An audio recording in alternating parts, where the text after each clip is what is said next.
राम पद कंज सिंह ठवनी इत उत चितौ धीर वीर बलपुंज। श्री राम जी के चरण कमलों का स्मरण करके अंगद रावण की सभा के द्वार पर गए और अंदर पहुंच गए। अंदर सभी सभासद, सभी विद्वान, सभी उसके योद्धा देख करके अचंभित हो गए और खड़े हो गए। उनको खड़ा हुआ देख करके रावण क्रोध में आकर के बोला, रे कपिपोत बोलू संभारी, मूड न जाने ही मोहि मुरारी। कहु निज नाम जनता जनक कर भाई, केहि नाते मनिये मिताई। कि भाई तुम्हारा नाम क्या है, तुम यहाँ पर क्या लेने के लिए आए हो, तुम्हारा क्या उद्देश्य है।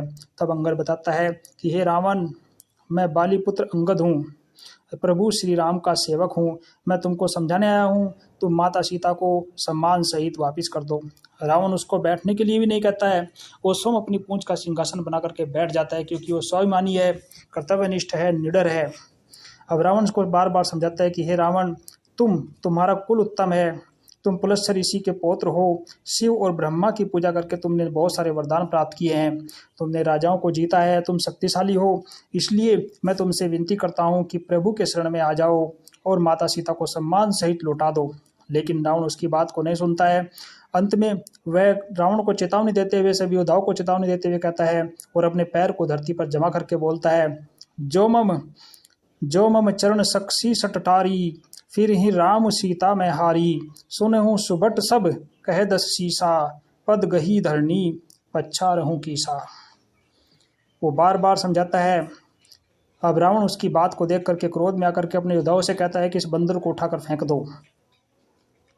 अब सभी योद्धा आते हैं, बारी बारी से आकर के उसके पैर को उठाने की कोशिश करते हैं, लेकिन वो धरती पर ऐसा थंब के समान जमा हुआ है, उसको कोई हिला भी नहीं पाया। रावण के बड़े बड़े योद्धा हार गए। इससे हमें प्रेरणा प्राप्त होती है, इससे हम सीखते हैं कि अगर हमारा अपने प्रभु पर पूर्ण विश्वास है, सच्चा विश्वास है, तो दुनिया की कोई ताकत हमें हिला नहीं सकती। अंत में रावण का बलशाली पुत्र, शक्तिशाली पुत्र मेघनाथ, जिसने इंद्र को भी जीत लिया था, जिसने सभी देवताओं को जीत लिया था, वो आता है, अंगद को डराता है, धमकाता है, लेकिन वो हिलता नहीं। फिर उसके पैरों को उठाने की कोशिश करता है, वो भी उसके पैरों को हिला तक भी नहीं पाता है। देखिए प्रभु की कितनी बड़ी ताकत है, प्रभु पर कितना बड़ा भरोसा है। उस भरोसे को देख करके अंगद कितना मजबूती के साथ खड़ा हुआ है। तो इससे हमें पता लगता है कि हमें अपने इष्ट पर विश्वास करते हुए जीवन में आगे बढ़ना चाहिए। हमें किसी मुश्किल से नहीं घबराना चाहिए। अंत में रावण आता है। रावण स्वयं आता है उसके पैरों को, उसके चरणों को उठाने के लिए। अब उसके सामने खड़ा होकर के सबसे पहले रावण उसको डराता है, धमकाता है, समझाता है कि तू मेरी शरण में आ जा, अरे उन तपस्वी को छोड़ दे। लेकिन अंगद उसको समझाता है, मैं प्रभु श्री राम का सच्चा सेवक हूँ।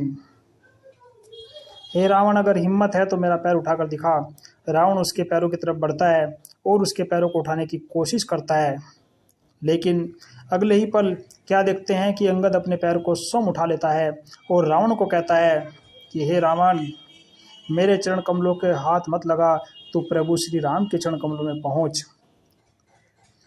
पर्णत पाल रघुवंश मनी, त्राही त्राही अब मोही, आरत गिरा सुनत प्रभु, अभय करेंगे तो ही। हे रावण, तू प्रभु श्री राम के शरण में जाकर के त्राही त्राही मां बोल, मैं तुझे निर्भय कर देंगे, तेरे मन के डर को दूर कर देंगे, तुझे एक अच्छा इंसान बना देंगे। तो माता सीता को वापिस कर दे और जाकर के प्रभु श्री राम की शरण में आ जा। तो इस तरीके से अंगद जो है रावण को समझाता है। तो अंगद समझाता है और हम देखते हैं कि ऐसा दृढ़ और प्रतीक योद्धा इस धरती पर पैदा नहीं हुआ है। तो हम सभी को उनसे प्रेरणा लेनी है, सीखना है कि हम मजबूती के साथ अपने इष्ट पर विश्वास करते हुए अच्छाई के साथ खड़े रहना है, क्योंकि बार बार वो रावण को यही समझाता है, रावण जैसी योद्धाओं को समझाता है। तो हमें भी इनसे मोटिवेट होना चाहिए, इनसे प्रेरणा प्राप्त करके अपने जीवन को सार्थक और अच्छा बना